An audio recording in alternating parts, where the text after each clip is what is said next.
Thank you, sir. You have allowed me to speak on a very important issue. Sir, I would like to point out at the outset that SIR is violative of parliamentary legislation. It violates the powers prescribed by Parliament. It's contrary to the judgment of Supreme Court, a three-judges judgment of Lal Babu Hussain, and it is a malified exercise of power to selectively disenfranchise on the basis of religion.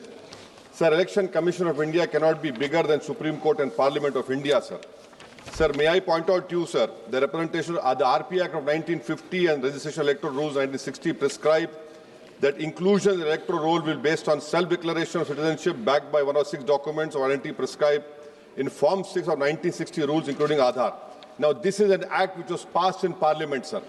Supreme Court, in its Lal Babu Hussain judgment, held that once an voter has been included in the electoral roll, there is a presumption that they are citizens and they cannot be removed except by an inquiry into the citizenship of the individual voter and giving them an opportunity of hearing after informing the basis on which doubt arose concerning citizenship.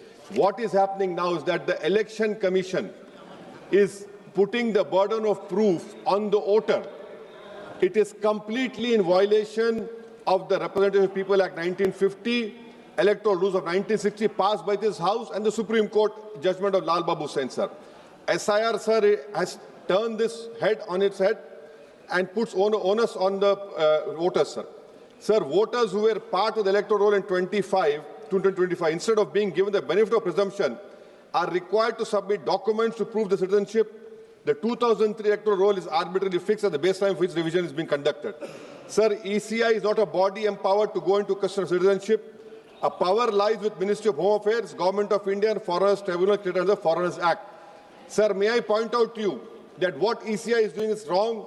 Section 14A of Citizenship Act 1950, read with 2003 NRC rules, Section 4, subsection 2, 3, 4, 5, 6, prescribe just such an exercise of violation of citizenship to be conducted by central government. How is it the ECI is assuming the power given to another agency of Parliament just by passing executive order? This is an occupied field. The ECI has no role to intervene.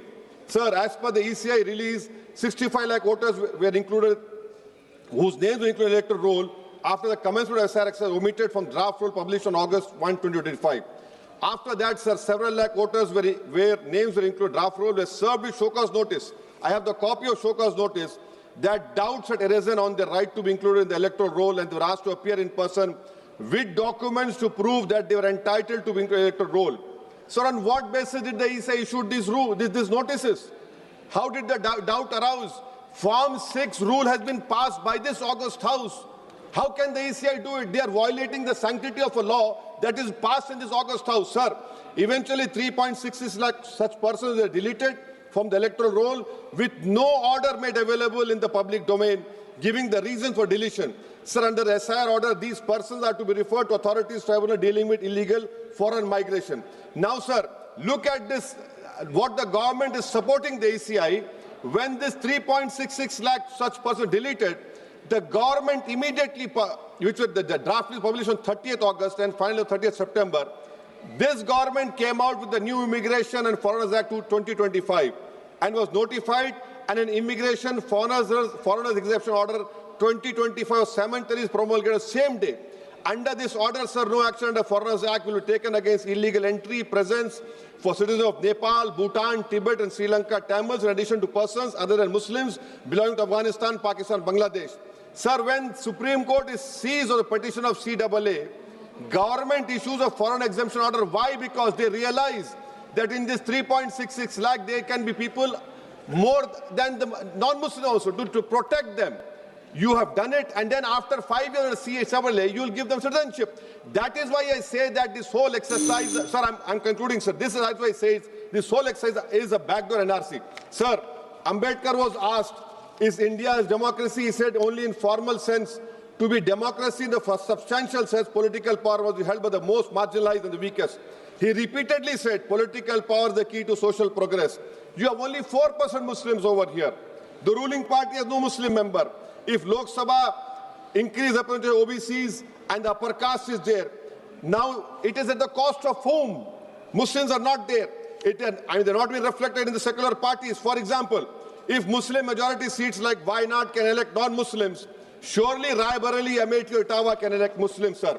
And now coming to coming to this electors, sir. We are only become electors. We are not getting elected. Please conclude. Sir, I'm concluding. Sir, give me 2 minutes, sir. Please, sir. Now, coming to this this whole donations, BJP got 88% donations, sir. Nearly 2,243 crores. So we the people is now represented by We the Private Limited. I would request this ruling party to please consider adopting a mixed member parliamentary system like Germany. Each voter has 2 votes, one for their MP and one for a political party. A tally is done. First, all local winners get seats, and the rest of seats are filled with the overall number of seats. Each party matches roughly percentage. Secondly, sir, delimitation. Don't do delimitation like what you have done in Kashmir and in Assam. Because if BJP is delimitation another game, it has to win, then the loser is going to other political parties. But the loser will be country's democracy. Sir, right to vote. Ambedkar called it a principal theory of the Constitution. I would demand, I have put a private bill last assembly, the age of contesting elections for MLA and Lok Sabha should be brought down to 20. Rajya Sabha 25, for Vidhan Sabha 22. Why? Because, sir, we have 52% of India's population under the age of 30. What are we giving to them? So that is why I propose. And lastly, sir, I'm including this. Lastly, sir. Sir, I'm just concluding, sir. Lastly, sir, we must build a consensus and make right to vote a fundamental right. I oppose the SIR. This is nothing but backdoor NRC. This is an exercise, a selective exercise to disenfranchise people in the name of religion. Thank you, sir.